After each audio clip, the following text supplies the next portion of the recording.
ఏమంటావు? పోటీ చేస్తా, పోటీ చేసి తీర్తా. దానికి చూడు, ఏది ఖమ్మం నుంచి నేను చేసిన కార్యక్రమాలు చూడండి. ఇది నేను పంపించింది కాదు, ఖమ్మం ప్రజలే పంపించారు. అన్ని కార్యక్రమాలలో పాల్గొన్నా, ఏఐసిసి ఇచ్చిన ప్రతి ప్రోగ్రామ్ లో పాల్గొన్నా. అదేవిధంగా రైతులకు సంఖ్యలు వేస్తే ఆ ప్రాంతానికి పోయి రైతులను ఆదుకున్నా. ఒక్కొక్కరికి ₹1,00,000 ఇచ్చి 10 మంది ఆదుకున్నా. అదేవిధంగా ఏది కొత్తగూడెం ఎమ్మెల్యే కొడుకు ఒక విధమైనటువంటి ఆలోచన చేసి ఆ ఆలోచన భరించలేక చనిపోతే ఆ ప్రాంతానికి కూడా పోయినా. ఎక్కడ అన్యాయం జరుగుతుంది? హాజీపూర్ లో పోయినా 3 అమ్మాయిల మీద ఏది శ్రీనివాస్ రెడ్డి అనే వ్యక్తి ఏ విధంగానైతే పిల్లలను చంపేసి రేప్ చేసిండో అది కూడా బయట పెట్టినా. ఇయ్యాలడానికి కూడా కోర్టు ఏది హైకోర్టు అప్రూవల్ ఇస్తలేదు. 3 ఏళ్ళు అయిపోయింది. ఎక్కడ అన్యాయం జరుగుతుంది అక్కడ పోతా. అదేవిధంగా ఏది మన పక్కకున్నటువంటి రంగారెడ్డి జిల్లాలో ఒక అమ్మాయి ఇంటర్మీడియట్ లో చనిపోతే ఆత్మహత్య చేసుకుని 50,000 ఇచ్చి వచ్చిన. అదేవిధంగా సిరిసిల్లలో ఉస్క మాఫియా ఒక పిల్లవాడిని చంపేస్తే అక్కడ టార్చర్ చేస్తే అక్కడ కూడా పోయి ఒక్కొక్కరికి 10,000 ఇచ్చిన. ఈ రాష్ట్రంలో నా లెక్క తిరిగినోడు ఎవడు ఉన్నాడో చెప్పుమనండి. అదేవిధంగా మొన్న జరిగినటువంటి పాదయాత్రలో రేవంత్ రెడ్డి జరిగిన, అదేవిధంగా బట్టి విక్రమార్క ఏదైనా యాత్ర పెడితే పీపుల్ యాత్ర పెడితే కూడా అందులో కూడా తిరిగా. 7 సార్లు ఆయన దగ్గర పోయినా, 5 సార్లు ఈయన దగ్గర పోయినా. పని చెయ్యండి ఎవడరా బాబు. నాకు ఒక సెంటిమెంట్ ఉన్నది. రాజీవ్ గాంధీ ఎప్పటి పోయినా నేను 2 సార్లు ఖమ్మంలో, ఒకసారి ట్రైబల్ ఏరియాలో, ఒకసారి ఏది ఫ్లడ్ ఎఫెక్టెడ్ ఏరియా ఆ ప్రాంతంలో నిలబడాలని 6-7 ఏళ్ల నుంచి కంటిన్యూస్ గా పోతున్నా. నాకంటే ఇంతకుముందు కూడా ఆనాడు నేను పీసీసీ ఉన్నప్పుడు రంగయ్య నాయుడు, అదేవిధంగా తర్వాత అవుట్ సైడర్ అయినటువంటి నాదెల్ల భాస్కరరావు, అదేవిధంగా రేణుకా చౌదరి.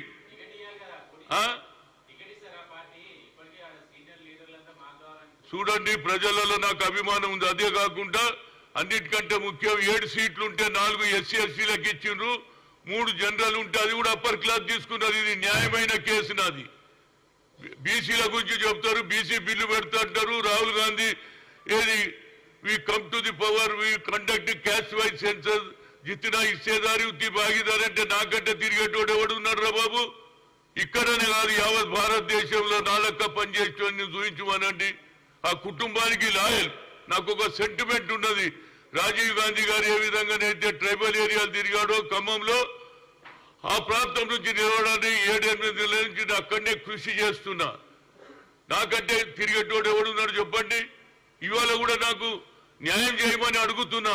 నాకు ఒక్కటే నమ్మికున్నది, రేవంత్ రెడ్డికి అవుట్ రైట్ సపోర్ట్ చేసిన, మొదలు వ్యతిరేకమైన సోనియా గాంధీ సపోర్ట్ చేసిన, ఆయన మీద హైకమాండ్ మీద నమ్మికున్నది. ఎట్టి పరిస్థితుల్లో ఇస్తే హైయెస్ట్ మెజార్టీతో గెలుస్తా అని చెప్తున్నా. ఇంతకంటే ఏం చెప్పాలి? ప్రజలు కోరుతున్నారు, రా హనుమంతన్న రా, మేము గెలిపిస్తాం.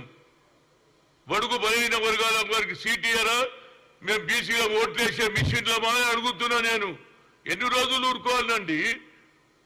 ఎవరు చూడు ఏంది అసలు? నేను ఏం తప్పు చేసినా చెప్పండి. పార్టీ గురించి కదా పనిచేసింది. అరే ఎవరు కొత్త వచ్చిన వాళ్ళు నాకే కావాలంటే మరి మేము ఎక్కడ పోవాలి? ఒరిజినల్ కాంగ్రెస్ వాళ్ళ పరిస్థితి ఏంది? ఇవాళ పవర్లో వచ్చిందని అందరు జాయిన్ అయిపోతారు. ఒరిజినల్ కాంగ్రెస్ కార్యకర్తలు ఏం కావాలని అడుగుతున్నా. నేను కష్టపడి ఇయ్యాలని కూడా ఆనాడు కేసులు పెట్టి అవి విత్డ్రా చేయమని అడుగుతున్నా. నేను ఇప్పుడు కొత్త విధానాలు తీసుకుంటున్నారు, మంచిదే. ఇవాళ అవినీతిని బయట పెడుతుంది, మంచిదే. కానీ కేసులు కూడా విత్డ్రా చేయాలా లేదా? ఇవాళ కూడా నేను కోర్టుల చుట్టూ తిరుగుతున్నా. ఇవాళ కూడా ఖమ్మంలో ఏది ఏఐసిసిలో ప్రోగ్రాం చేస్తే ఆనాడు కూడా నా మీద కేసు పెట్టారు. అదేవిధంగా అంబేద్కర్ స్టాచ్యూ ఇష్యూలో ఇప్పటికి కూడా నా మీద కేసు ఉన్నది. ఇలాంటి కేసులు నేను ఒక్కనే కాదు, చాలా మంది కార్యకర్తల మీద రేవంత్ రెడ్డి గారి ఫోల్డర్ తో రిక్వెస్ట్ చేస్తున్నా, ఇమీడియట్ గా అన్ని కేసులు విత్డ్రా చేయాలి. న్యాయమైన ఇష్యూ మాట్లాడుతున్నా. కార్యకర్త ఏది ఎలాంటి ఆలోచన చేయకుండా పార్టీ అయినా ముఖ్యమని జెండా మోసి జైలుకు పోయి పోలీస్ స్టేషన్లు తిరిగారు. వాళ్లకు సరి అయిన న్యాయం చేయాలని కోరుతున్నా. తప్పనిసరిగా నేను పోటీ చేస్తా. లాస్ట్ టైం కూడా నాకు అన్యాయం జరిగింది. ఓడిపోయిన వాళ్ళందరికీ కూడా పార్లమెంట్ టికెట్ ఇచ్చారు. నేను నోరు మూసుకున్నా, ఎందుకంటే పార్టీ ఇంట్రెస్ట్. ఇప్పుడు కూడా నేను ఊరుకుందాం అనుకున్నా, కానీ ఊరుకుంటే న్యాయం జరిగేటట్లేదు. నాకే అన్యాయం జరిగితే రేపు కింది వారికి ఏమవుతుందని నేను అడుగుతున్నా. నేను ఇంతకంటే ఎక్కువ ఏం చెప్పా. తప్పనిసరిగా ఇస్తే మాత్రం 100కి 100 రూపాయలు మెజార్టీతో గెలుస్తా. అది నా ఆలోచన. అక్కడ అందరు కూడా అడుగుతున్నారు, కేవలం బీసీ ఎస్సీలే కాదు, ఈవెన్ అగ్రకులాల వాళ్ళు కూడా రమ్మంటున్నారు. రా హనుమంతా, నువ్వు బాగా పనిచేస్తావు, ఏ ఇష్యూ అయినా పోతా. నేను ఎక్కడికి పోలేదండి. నిన్న కాక మొన్న జరిగిన అసెంబ్లీ ఎన్నికల్లో నేను భువనగిరి, రాలేరు, అదేవిధంగా వరంగల్, వరదనపేట, ఖమ్మం, పాలేరు దానికి పోయిన తర్వాత వేణుగోపాల్ ఫోన్ చేసిండు. ఏది మన మాణిక్ చెప్పిండు, ఈ ప్రాంతాల వాళ్ళు మళ్ళా నేను మక్తల్, దేవర కదరా, అదేవిధంగా మహబూబ్నగర్ నుంచి పరిగి, వికారాబాద్, అదేవిధంగా మెదక్, నారాయణ్ ఖేడ్, అదేవిధంగా అన్ని ప్రాంతాలు కూడా తిరిగిన. ఎక్కడ చెప్తే అక్కడ తిరుగుతున్నా. నేను పార్టీలో తిరిగిన, నేను రేవంత్ రెడ్డి తర్వాత తిరిగింది నేను ఒక్కరిని. అందరు వాళ్ళ నియోజకవర్గాలకే లిమిట్ అయినరా లేదా?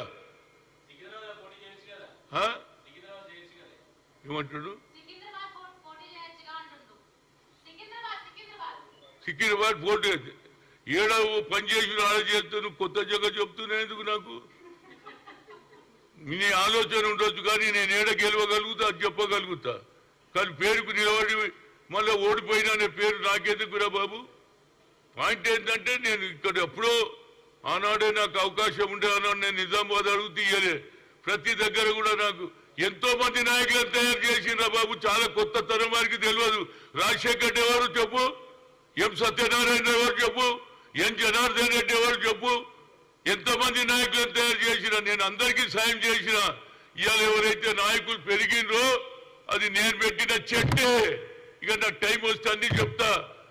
మల్లు అనంతరాము చనిపోతే ఆ తర్వాత అందరికీ సాయం చేసిన వాళ్ళ కుటుంబానికి. అదేవిధంగా ప్రతి ఒక్కరు కూడా ఇవాళ చిన్నారెడ్డి పదవిలో వచ్చి నాకు సంతోషం. చిన్నారెడ్డిని కూడా రాజకీయంలో తెచ్చింది నేనే. ఆయన కోదాడులో జూనియర్ అగ్రికల్చర్ ఉంటే పిలిచి జనరల్ సెక్రటరీ చేసిన. నేను కేవలం వీకర్ సెక్షన్ కాదు, అగ్రకులాల సుధాకర్ రెడ్డి ఎక్కడికి వెళ్ళి వచ్చిండు, ఎంతమందికి సాయం చేసిన నేను. ఇవాళ అందరికి గుర్తింపు లేదు. నేను కేవలం ఆనాడు నాకు 1990లో ముఖ్యమంత్రి పదవి వచ్చింది దగ్గరికి. రాజీవ్ గాంధీ పంపిస్తే అప్పుడు నా ఏజ్ 41. ఇంత చిన్న వయసు ఉందని చిదంబరం చెప్పి ఇంకా ఫ్యూచర్ ఉందన్నారు. ఇప్పుడేమో పెరిగే లోపలేమో కిందికి చూస్తారు, కింద ఉన్నప్పుడు మీదికి చూస్తారు. ఇది ఎక్కడ పంచాయితే బాబు? నేను ఎందుకు కోరుకుంటున్నా అంటే, పార్టీ ఇంట్రెస్ట్ లా కడుపు కోసుకుంటే పేగులు బయట పడితే పార్టీకి నష్టమని ఊరుకుంటున్నా. నేను చెప్పాలంటే చాలా చెప్పగలుగుతా నేను, కానీ పార్టీ ఇంట్రెస్ట్ లో చెప్తున్నా. నాకు తప్పనిసరిగా ఇవ్వాల్సిందే. నేను మొన్న రాజ్యసభ కూడా అడగలే. నా గొప్పతనం చూడు అడిగితే, నేను ఒక పార్టీలో పనిచేసి నాకు కమిట్మెంట్ ఉంది రాజీవ్ గాంధీ మీద.